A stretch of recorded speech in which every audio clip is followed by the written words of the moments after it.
Umaga po sa ating lahat, lalo-lalo po dyan sa baba. Napaka-high-tech na po yung ating gawain dito sa Marikina. At umaasa po kami maging sa gawain po sa mission ay magiging high-tech din sa pamagitan ng inyong support. Kukunin ko rin po yung pagkakataon bago ko po sisimulan yung ating gawain this morning sa pamagitan po ng pagbibigay ko po sa inyo ng isang pagpapasalamat, taos pusong pagpapasalamat sa inyo na nanalangin. Batid nyo naman po na last time, ang aking panganay ay buntik. Hindi umabot sa ganitong uri ng kalagayan. Ngunit sa pamagitan po ng inyong tulong, suporta, at financial at panalangin, ay nairaos po yung kanyang sakit. Nagkaroon po siya ng karamdaman po ng pneumonia last November 30. Eksakto pa po dinala sa ospital ay holiday, walang doktor. Ngunit salamat dahil ang biyaya ng Diyos ay sapat. Salamat din maging sa pagpapala po niya sa amin as a family. Hindi po madali ang gawain ng gawain mission. Ngunit sabi nga ng ating speaker kanina, ang kagalakan po ay naitatanim sa aming mga buhay at alam namin na nandyan po kayo nananalangin.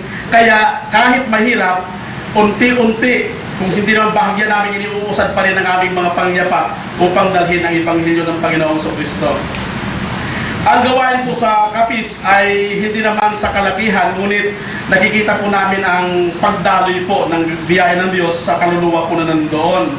Nung pumunta po kami doon, there are only 5 families. Kung hindi po ako magkakamali, 5 families sa pamilya ni Mrs. Bacoli. Nung dinata namin doon, ngunit sa kasalukuyan po ay medyo unti-unting dumadaloy po ang mga kaluluwa. May mga new attenders po na galing sa iba't ibang mga bahagi po ng Capiz na dumadalo po sa amin doon sa Capiz. Ay salamat sa Panginoong Diyos. Kung paano po yung tinura ng ating speaker kanina dyan sa Sunday School, ganun po yung ginagawa din po namin. Naging mapagbiyaya po ang Diyos sa pamagitan po ng responsibility na binigay sa amin doon sa tinatawag nating 4Ps. Binigyan din po kami ng time part kasi pastor talaga ang hinihirang nilang magturo sa 4Ps. Dahil alam nila na mga pastor walang bisyo, kaya may karapatan at may kapangyarihan magturo sa mga bagay po na pang-pamilya. Kaya mga pastor, huwag kayong iinom at magbisyo ha. Kasi yan ang nakakasira sa ating imahe.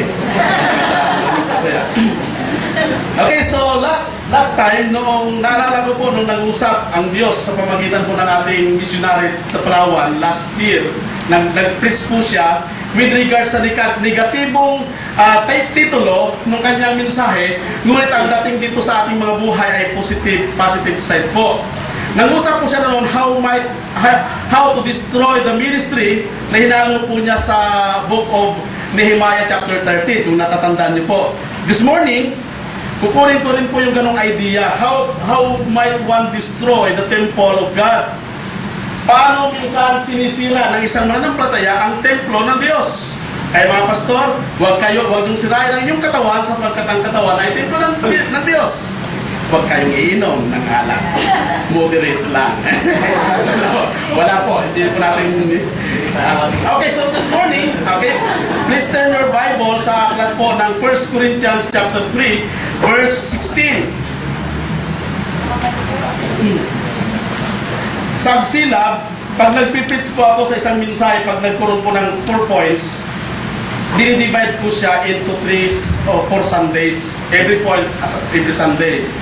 Ngayong umaga po ito, isipin ninyo, itong 4 na punto na aking dadalhin ay pang-4 po na linggo. So, kung ang inyong kultura dito sa Kapulungan ay umabot po kayo ng 12:30, kukunin ko rin po yung ganong oras, 12:30, o dili kaya 12:45, ay meron naman siyang panugit. Para hindi nyo lang maimbitahin sa sunod. Okay, sabi po dito sa 1 Corinthians chapter 3, verse 26, not 26, 16, 1 Corinthians chapter 3, verse 16, ang sabi niya po rito, hindi ba ninyo nalalaman na kayo'y templo ng Diyos at ang Espiritu ng Diyos ay nanangahalos sa inyo? Isang uri po ng question. Ang English sabi nga, know ye not. Meaning, pag nagtanong si Apostol Pablo, know ye not, ang positive side po, alam natin. ang katotohanan. Marami pong mga pangyayari sa mga churches of today na nakikita po natin na minsan na hindi lamang sa buhay po ng simbahan, hindi lang sa buhay po ng mga miyembro, kundi maging sa buhay din ng mga missionaries at mga pastors, mga residence pastors, mga Bible school students, na kung saan sila rin po ay tumatalikod sa gawain ng Panginoon, at nung sila ay tumalikod, sila na po ay kalaban ng gospel. Napakasakit na image na sila ay tumalikod sa gawain ng Panginoon, tumalikod na nga, kaaway pa sila ng gospel. Mayroon po tayo isang Bible school student dati, nung dinaglaon, umalis siya sa Bible school, nag-asawa ng isang ibang relihiyon, nag-asawa po siya ng JW, ngayon, ang dinadala na JW, o English, or Jehovah's Witnesses na doctrine. Kalaban na siya ng gospel. Nasisira na ang templo ng Diyos. Ngunit itong ating pag-uusapan this morning, mga kapatid, ay hindi church per se as a whole, kundi individual. Sabi ni Apostol Pablo dito, hindi nyo pa nalalaman na kayo ay templo ng Diyos. Mayroon po siyang cross-reference, mga kapatid. Wala po dun sa ibinigay ko sa screen. May cross-reference po ito sa 2 Corinthians chapter 6, verse 16 din. 2 Corinthians chapter 6, verse 16.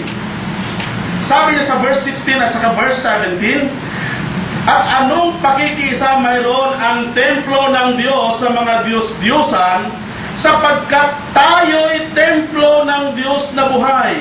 Gaya ng sabi ng Diyos, mananahan ako sa kanila at lalakad ako sa kanila at ako'y magiging kanilang Diyos at sila'y magiging aking bayan. Verse 17, kaya nga magsialis kayo sa kanila at magsihiwalay kayo, sabi ng Panginoon, at huwag kayong magsisihipo ng mga bagay na marumi at kayo'y aking tatanggapin. But isang question, how might one destroy the temple of God? How might one destroy his body as a temple of God? Mayroon pong apat po na punto na aking tatalakayin this morning. Una po, paano po minsan nasisira ang templo ng Diyos? Number one, through religious strife. Through religious strife. O sa pamagitan po ng pagbabangayan sa loob ng simbahan. Ito po ay naging bahagi po na problema sa Corinto noong panahon ni Apostol Pablo. Existing problem in the Corinth sa tayo ni Apostol Paul. Sa 1 Corinthians chapter 1 verse 10 hanggang verse 13. Balikan po natin ang 1 Corinthians chapter 1 verse 10 at verse 13. Hindi ito bagong problem ng church. Dating problem pa rin ng church. Yung pagkakaroon po ng tinatawag natin kaguluhan sa loob ng iglesia ng Diyos. Sometimes sa atin, sa loob ng ating katawan, nandoon po yung kaguluhan. Yung decision making natin gagawin para sa Diyos, yung pag-atid natin sa gawain ng Diyos, minsan nagsisimula sa ating buhay at damdamin yung kaguluhan. Pupunta ba ako doon o hindi? Parang nagkakaroon po ng pagpapasalapalaran. Pupunta ba ako magsimba ngayon? Oo, hindi. Oo, hindi. Parang ganon. So, ibig sabihin sa ating kaloob-looban, nandoon din po yung strife, po yung kaguluhan. Ito po yung problema po nung panahon ng Corinth. Sabi niya po dito sa verse 13, verse 10 hanggang verse 13, sabi ni Apostol Pablo, ngayon ipinapamanhid ko sa inyo mga kapatid sa pamagitan ng pangalan ng ating Panginoong Jesucristo na kayong lahat ay magsalita ng isa lamang bagay at huwag magkaroon sa inyo ng mga pagkabahabahagi, kundi kayo'y mga lubos sa isa lamang pag-isip at isa lamang paghatol. Sapagkat ipinapatalastas sa akin tungkol sa inyo, mga kapatid ko na mga kasambahay ni Chloe, na sa inyo may pagtatalo-talo. Hindi uusad ang gawain ng Diyos. Kung sa panahon pa lang ng business meeting ay mayroon ng pagtatalo-talo. At ang sabi niya po dito sa verse 12, ibig ko ang sabihin, ang bawat isa sa inyo ay nagsasabi, ako'y kay Pablo, ako kay Apollos, ako kay Cephas, ako kay Kristo. Verse 13, sabi diyan, nababahagi baga si Kristo. Ipinakubagas sa krus si Pablo dahil sa inyo o binautismuhan baga kayo sa pangalan ni Pablo. Sa mga kapatid, mga kapatid, ang naisin ng Diyos para hindi tayo magtatuloy